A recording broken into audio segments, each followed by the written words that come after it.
Hi, this is Mimi. Welcome back to my channel, and today I'm going to use this Amazon package to make a journal. I have my signature all ready to go. This is from a digital kit off of Etsy. It's a gnome kit. Let me see here. A gnome kit. I will link the kit down below. I have my fabric. This is Pioneer Woman fabric that I got for 19 cents for the fat quarter at Walmart. Figured it would work. And then I have all of the stuff that I cut out from the digital kit. Now, I'm going to go into voiceover mode after this. It is a Saturday morning and it gets loud in my house, so I just wanted to do the introduction, and now I am going to go into voiceover mode and start making the journal. I don't know how far we'll get. We'll at least get the cover done. I do have to pull out my sewing machine, but we'll at least get the cover done. Okay, now I'm going into voiceover mode. So here I am in voiceover mode, and let's get started on the cover of this journal. Here I am. I'm just going to measure out how big the journal, how tall the journal has to be. Weirdly enough, I don't care if papers stick out the side of a journal, but I don't like when papers are taller than a journal. It's just me. I also don't like when the journal is way taller than the pages. So there's that. Otherwise, do whatever you want to a journal. The only time I'm okay with the pages being taller than the journal is if you're making one of those journals where the cover is really small type things. I don't know if you've ever seen those. I find them fascinating, but I don't know if I could actually do them. I don't know if I could actually use one. Okay, so this is just an Amazon package. I tore off the label with the address on it, and now I'm going to, I think here I take out my gesso. Yes. So I'm going to gesso over the black parts of this. I do not use gesso on the entire paper, on the entire package. Now, what you'll find once this is done and everything's dry and I put the fabric on, that you can see the brown through the fabric and it kind of makes it look dirty. I like that it looks old and dirty and all of that. So that doesn't bother me at all. And most of the time you're putting stuff on the cover, you're never going to see that part anyway. That's how I feel about that.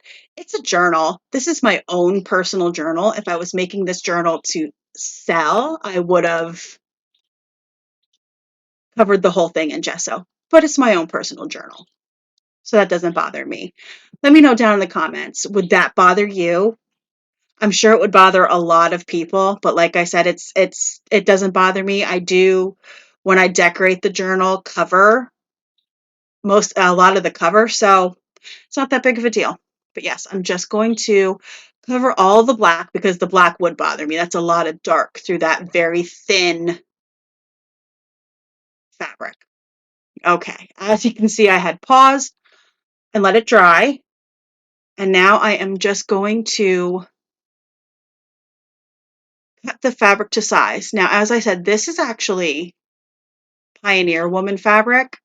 It was 19 cents at Walmart. You cannot pass that up. So I am going to cut this to size. Actually, I rip it. I like that look on a journal also. I don't want things to be perfect, especially since I'm kind of making this more of a junk journal than my normal journal, I think is how I go about this. I also rip off the selvage edge. Now, if you've watched Gail Augustinella before, she actually keeps that edge and uses it for in her journal. Like, I think she stamps on it and stuff like that. I never would have thought of that. So I think I kept it, or you know what? I just ended up cleaning up my craft area. I probably threw it away, even though I was planning on keeping it. So I'm just going to tear it to size. And then after I get this somewhat glued on, as you'll see, I'm just using a glue stick to glue it down. And that's because I do end up sewing, and I sew off camera.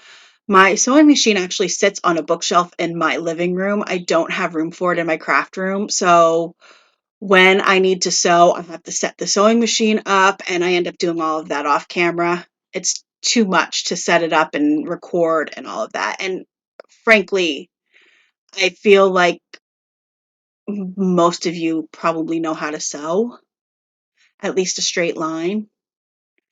That's another thing. If you're younger than I am, I'm in my 40s. If you're younger than I am and you're seeing this video, can you, or you have kids who are in high school right now, can you tell me, do they still have home ec?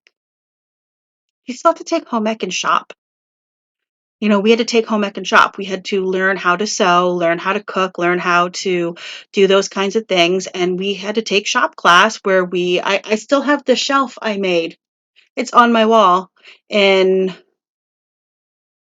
junior high. So either seventh or eighth grade shop class, ninth grade shop class, something like that. I still have the shelf. It's holding up after all these years. Okay, so I glued that down. Yes, please let me know in the comments if you have kids that are in high school. Do you still have to take shop and home ec? I'm really curious because I saw somewhere that people are not taking shop and home ec anymore, that it's not really a thing. My son was cyber schooled, so it wasn't a thing for him. I'm curious. Okay, so I found this paper in my pattern 12 by 12 pattern case. I have scrapbooking paper, 12 by 12 cases where I sort my paper. And I know this was from Hobby Lobby in their basics paper. It's a very thin paper, and I'm okay with that. So I'm just going to cut it down to size, glue it on, and then we'll sew everything together. And like I said, I'm just using a glue stick just so it's stuck down enough that it doesn't shift when I sew it.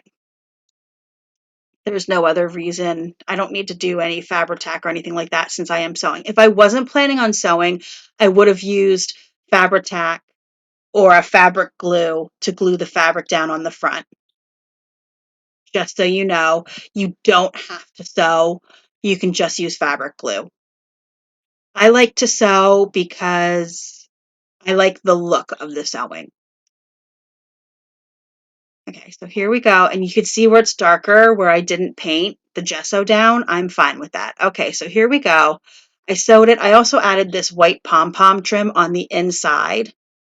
I love pom-pom trim. Do you guys love pom-pom trim? I love it. It's so fun. So here is my signature. I'm just looking for A, which is the top and which is the bottom, and where the middle is. And the middle is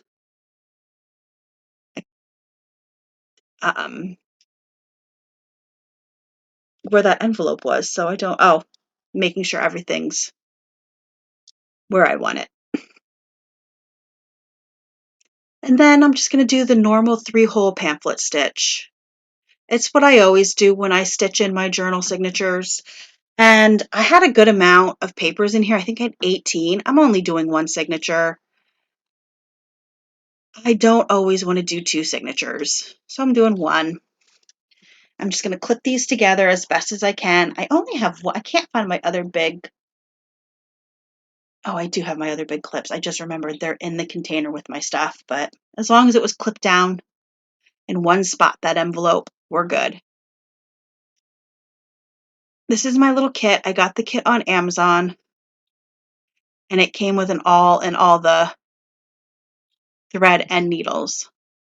It is in my Amazon storefront, which is linked down below. And I'm just going to randomly what I think is the center. I'm not measuring anything since it's only one signature and I'm punching through everything all at once. I'm not measuring. I don't always feel the need to measure. And I'm going to tell you, honestly, when I measure, I think it gets everything screwed up. Like I'm off center.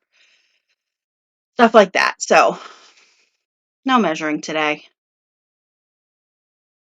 Also, no poking myself with the awl. So we'll call that a win. I'm very sorry this may be a little jumbled. I do have a migraine. I filmed this days ago, but I want to put it up. So I'm doing the voiceover now, but I do have a migraine. So I may just be a little bit spacey. I'm just I always do 3 lengths. It works. It's what everybody does. I watch a lot of journaling videos. I'm always fascinated with how people do their journals because I don't do my journals the same way as everybody else. A lot of people are very um, heavily decorated, or there's they're beautiful. Don't think I'm saying they're not good, but those heavily decorated journals, they're gorgeous. They're just not my style. So I love watching people heavily decorate a journal because they're gorgeous.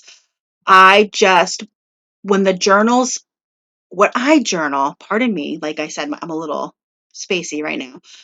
When I journal, I want room to put my own touch in a journal. I don't know if you're the same way, but that's what I want. I want to be able to put my own belly bands, my own tags. I want to make it mine.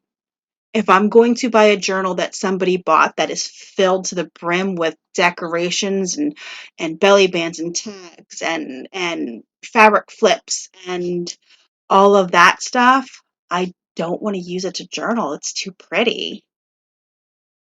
This is my journal. So when I do it, I want a journal. Do you understand what I'm saying? Does that make sense? Like I said, I'm sorry, I have a migraine. It may not make the best of sense right now. But yes, those are gorgeous journals. I would love one that somebody makes. I would love to buy a Gail Augustinella one. I would love it. They're beautiful. But when I journal, I want to add my own touches to my journal. So I prefer making and selling because I feel like there has to be other people like that out there that don't want the filled journal. They just want the put together journal because they don't want to do that part. They want what I want, which is a plain journal. Okay. So there we go. There's my little explaining why my journals are usually always plain. So here we go. We'll do a quick flip through. I do have to cut that paper bag. I forgot to cut it before I put it in. And I have to remember to link where I got these gnome papers. They are beautiful. I love these gnome papers. They're perfect for spring. I'm just doing a quick flip through. I think I added way too many pages. I do end up closing that gold envelope in the next video and slitting the side to make it a pocket.